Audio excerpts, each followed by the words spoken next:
Good day everybody, we are expected to integrate this. Now there is a property I would like to utilize. Integral a to b f of x dx is equal to integral a to b f of a positive b negative x dx.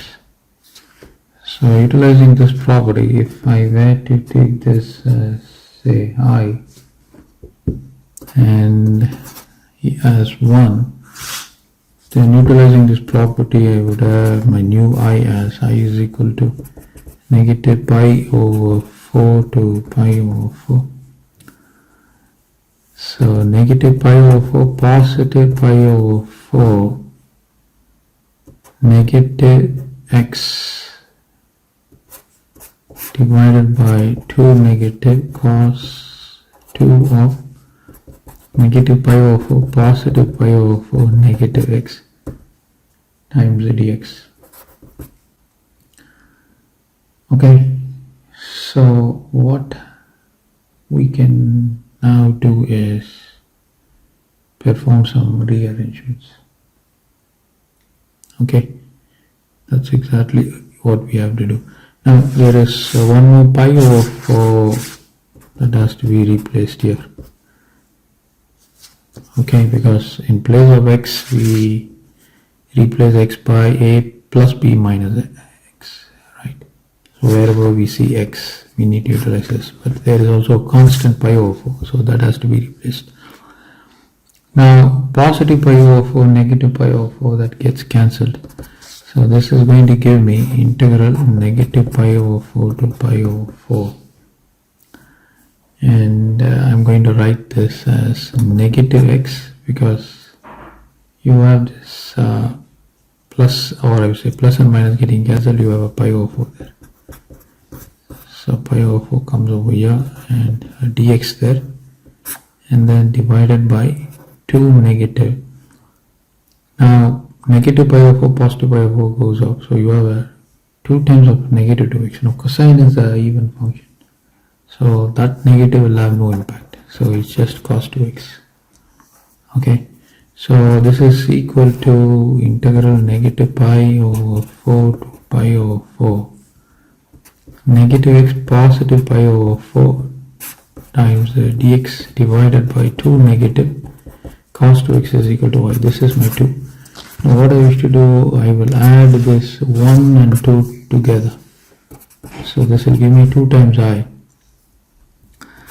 Now watch here, positive x, negative x, they go above, right?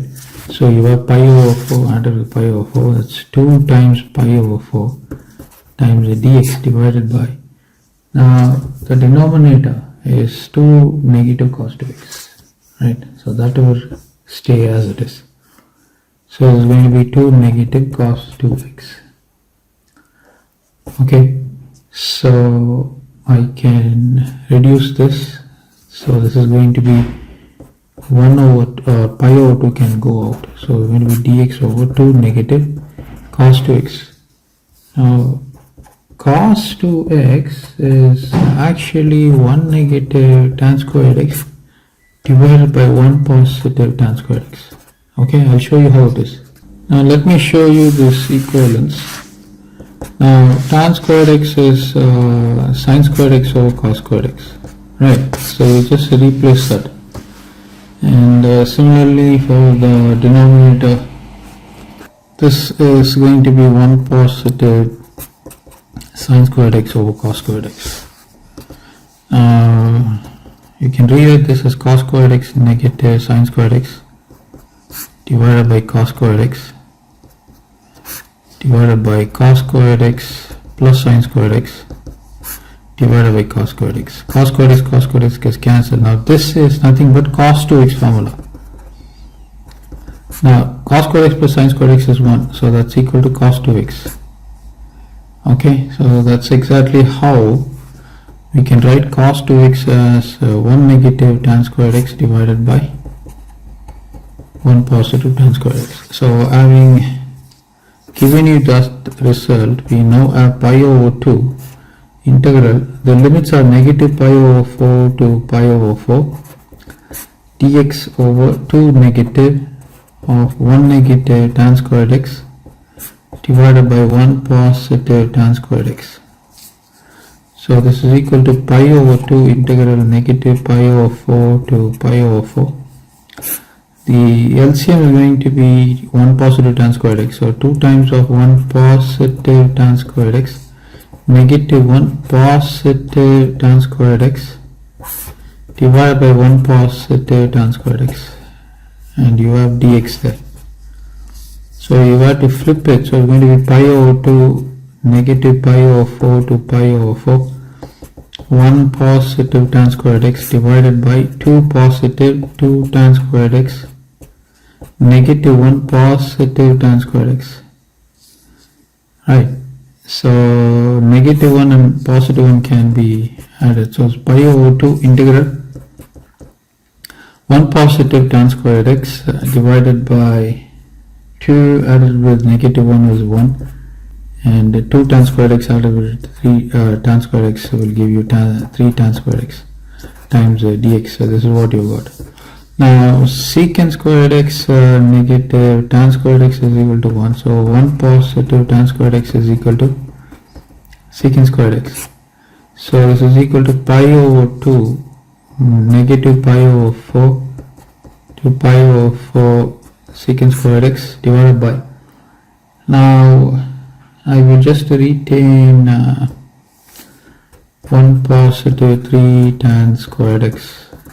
Okay, so now what we have to do, we have to integrate this. So let me integrate this. So let t be equal to tan x. So dt is equal to secant squared x dx.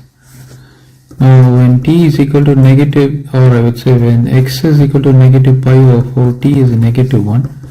When x is pi over 4, t is positive 1. So pi over 2 to negative pi over 4 to pi over 4 secant squared x divided by 1 positive 3 times tan squared x dx is equal to pi over 2. Yeah, I told you we are making the substitution. T is equal to tan x, so it's going to be 1 positive 3 times t squared secant squared x dx, that's going to be dt. Limits are negative 1 to 1. So this is pi over 2. Now I'm going to rewrite this as dt over 1 positive root of 3t. Okay, if we want we can write it like this, but what I would do is I will just rewrite it like this: pi over 2 negative 1 to 1 dt divided by, if you were to take 3 out, this is going to be 1 over 3 positive t squared, right? So 3 times 2 is 6, I can bring that out. So negative 1 to 1 dt divided by, I'm going to write this as 1 over root 3 squared positive t squared. This is similar to integral dx over a squared plus x squared, which is 1 over a tan inverse of x over a plus c. This formula, we can apply this formula. So this is pi over 6, 1 over a is 1 over root 3 tan inverse of x over a, that's 1 over root 3. So this can be rewritten as pi over 6, my root 3 can go up, and the tan inverse of root 3 can go up. There is a t there, the limits are negative 1 to 1. So pi times root 3 divided by 6 tan inverse of root 3, I substitute the upper limit, I just get 1 there. I substitute the lower limit, I'm going to get tan inverse of negative root 3, right? There's going to be negative root 3. So this is what we got. But tan inverse of root 3, that's pi over 3, and tan inverse of negative root 3, that's going to be negative pi over 3, right? So we can utilize these two formulas. So this is going to be root of 3 pi times 6. This is pi over 3 negative of negative pi over 3. This is what I get. This is pi times the root of 3 divided by 6. and pi over 3 positive pi over 3, and I take the LCM as 3, you get 2 times pi, and you have a root 3 and a pi and a 6, so 2 will be pi squared there. So this would mean you have 2 times I is equal to root of 3 pi squared divided by 9, and I can further rewrite this as root of 3 pi squared. 9 can be written as 3 multiplied with 3. So this is going to be root of 3 pi squared, and one of this 3 can be rewritten as root of 3 times root of 3. So you have a 3 there. So root of 3 goes off. So you have 2 times I is equal to pi squared over 3 times root of 3. So you bring the 2 down. So you get I is equal to pi squared over 6 times the root of 3. Right. So this is the solution for this question. Okay. So please like, share and subscribe. Thank you.